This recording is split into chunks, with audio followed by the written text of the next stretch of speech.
Amis du jour, bonjour ou rebonjour, nous allons parler dans cette vidéo des secrets de la momie. Celle-là, pas celle-là.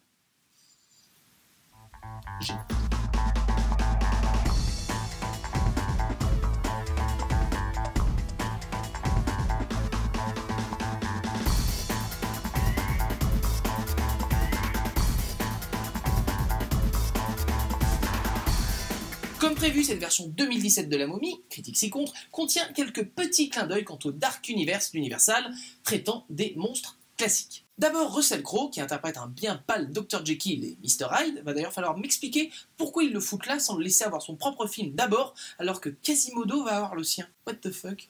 Lorsque le Dr. Jekyll, alias Russell Crowe, présente à l'inutile Nick le charismatique Tom Cruise son labo, il y a deux choses à remarquer. Dans une jarre, nous pouvons voir le bras d'une créature qui n'est pas sans rappeler celle du Lac Noir. Vieux film Universal qui a connu plusieurs suites et qui fera, à n'en pas douter, partie de cet univers. Creature from the Black Lagoon.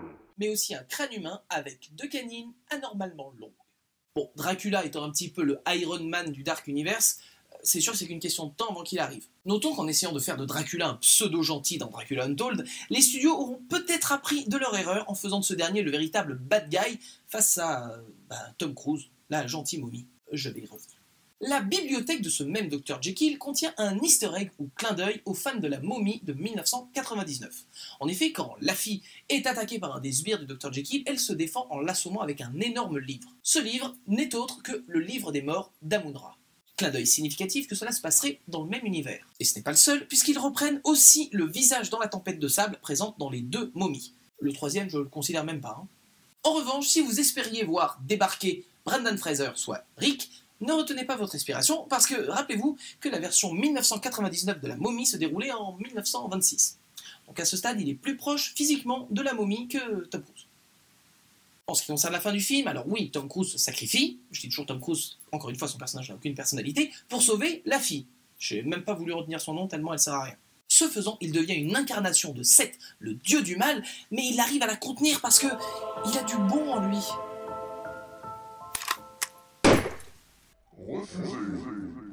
Ainsi, il remomifie la momie et ressuscite Micheline. Et il part pour de nouvelles aventures avec son pote fraîchement ressuscité parce que oui, visiblement, on est dans un Disney et tous les acteurs touchant un cachet supérieur à 10 000 $ devront être réutilisés plus tard.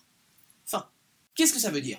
Tout d'abord, conclusion logique, Tom Cruise, c'est un peu lui, la momie, maintenant. Pourquoi? Déjà parce qu'il est l'incarnation du dieu égyptien et il a tué la momie de la même manière qu'elle-même a tué énormément de gens tout au long du film. Donc à ce stade, ça semblerait logique. Puis n'oublions pas que lui est mort et a été ressuscité. Donc, à part les bandelettes, c'est lui, la momie. Tom Cruise, c'est la momie.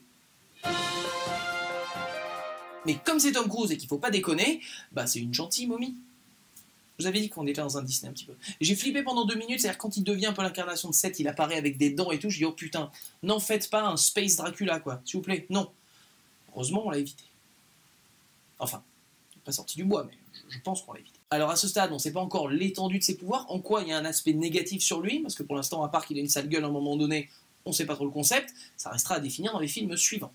On ne sait pas encore si ça va se passer à la Marvel ou pas, c'est-à-dire s'il va avoir son film en solo, ou si dans le prochain film Frankenstein ou quoi que ce soit, il sera inséré ou pas. Ça, c'est un mystère pour l'instant. Après, comme beaucoup de sites américains l'ont suggéré, Tom Cruise pourrait devenir le chasseur de monstres officiel de cet univers, une sorte de Van Helsing avec des pouvoirs paranormaux.